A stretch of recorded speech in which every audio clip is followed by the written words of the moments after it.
అత్తయ్య అత్తయ్య కస్తూరి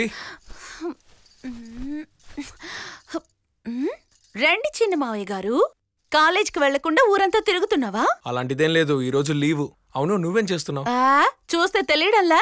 5 ఏళ్ళు నాకంటే చిన్నవాడివే, ఒప్పుకుంటా. కానీ ఎత్తు విషయంలో నాకంటే పొడవేగ్గా. ఆ పైన మట్టి కుండను తీసివ్వు. సరే, కిందకి దిగు, నేను తీసిస్తా.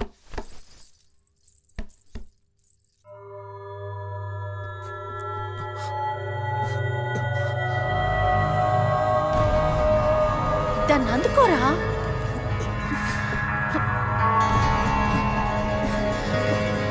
ఏమైంది? ఇది జరిగే పని కాదు, నేను నిన్ను ఎత్తుకుంటాను, నువ్వు తీ.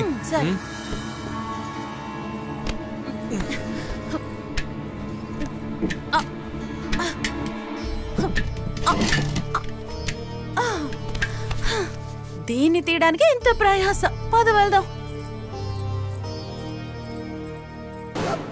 అయ్యో, నా బిడ్డకేమైంది తెలియలేదే. అయ్యో చూడక, నా బిడ్డ చూడక.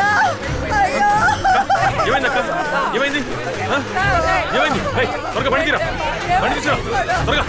నేను ఉన్నాను కదా, చూసుకుంటాను. ఇదే కంగారు పడకు. పట్టుకోండి, ఒక్క నిమిషం. తప్పురా, తప్పు.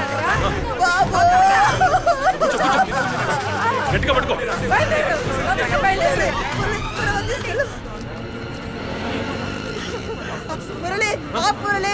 ఏంటక్క, ఏమైంది? ఎందుకు అమ్మంటావు? ఏమైందక్క? ప్రాణం పోయింది. ఏంటి?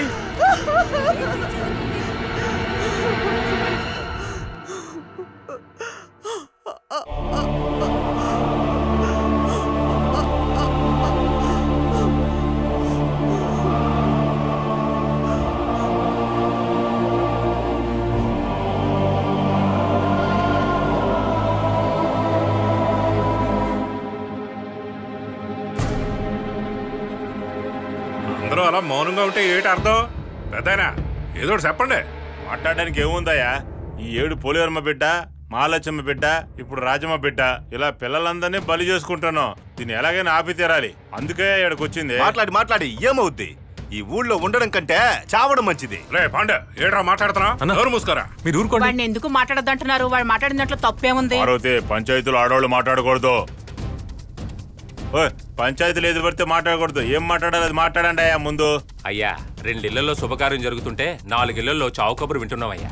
అవునయ్యా, తూర్పు దిక్కున ఊయల కడితే పడమర దిక్కున పాడి కట్టాల్సి వస్తుంది. 10 మైళ్ళు దాటి హాస్పిటల్ కి పోవాల్సి వస్తుంది. రోజు మీ సచ్చి బతుకుతున్నాం. అక్క, నువ్వు చెప్పింది నిజమే. పల్లెటూరు వదిలి పై దేశం వెళ్ళడం కుదురుద్దా? పాము గరిస్తే పాయసం తాగితే తగ్గుద్దా? అంతా విదాక. తలనొప్పని పడుకుంటే తలరాతే ఏంటండి మీరు అనేది? జ్వరం వచ్చినా తలపోటు వచ్చినా హాస్పిటల్కి వెళ్ళాలంటే 10 కిలోమీటర్ల దూరం వెళ్ళాలి. అదే మన ఊళ్ళో ఒక డాక్టర్ గానీ హాస్పిటల్ గానీ ఉండుంటే ఇలాగే మాట్లాడతారా? వాస్తవం మురళి, నేను ఎన్నిసార్లు కలెక్టర్ ఆఫీస్కి వెళ్ళి మనవి ఇచ్చానో తెలుసా? అదిగో పంపిస్తాను, ఇదిగో పంపిస్తాను అంటున్నారు కానీ పంపించట్లేదయ్యా. ఊర్లోకి డాక్టర్ వస్తున్నాడో లేడో, కానీ క్వార్టర్ అయితే వస్తుంది. నేను చేయగలిగింది ఎవరూ చేయలేరు, కానీ ఎవరూ చేయలేంది నేను చేయగలను. అన్నా, ఈ మాటతోనే మనందరినీ మోసం చేస్తున్నాడు. ఏందా అక్కడ కొనుక్కుంటున్నారు? అన్నా, వాడు అటు తిరిగి ఇటు తిరిగి మీకే ఎసరు పెడతాడేమో అనుకుంటా. ఎందుకే అనవసరంగా మాట్లాడుకోవడం? మనమే డాక్టర్ని పెడితే ఎలా ఉంటది? అలాగే మనమే డాక్టర్ని తేవడమా? ఏ డాక్టర్ ఉచితంగా సేవ చేస్తున్నాడు? అందరికీ డబ్బు కావాల్సిందే. ఊరుకో మాణిక్యమన్నయ్య. కొన్ని చోట్ల డాక్టర్ వృత్తిని అందరూ వ్యాపారంలాగా చూస్తున్నారు. నేను ఒప్పుకుంటాను, కానీ చాలా మంది మనసున్న డాక్టర్లు సేవ చేయాలనుకుంటున్నారు కదా. అలాంటి డాక్టర్ని తీసుకురావాల్సిన బాధ్యత నాది. బాధ్యత అంటే బాధ్యత, పెద్ద పిస్తాలా మాట్లాడుతున్నాడు. ఏం డాక్టర్ మేము తీసుకురావా? ఏమంటారా?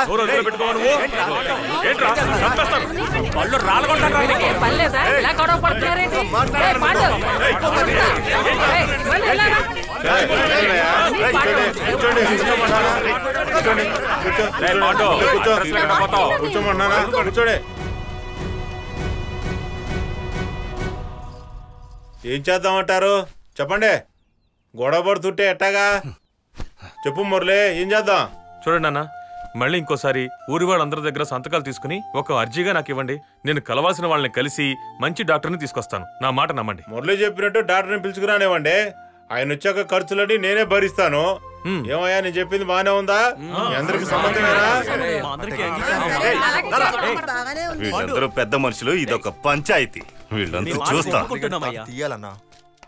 సరే అన్న, మీరు చెప్పినట్టే చేద్దాం.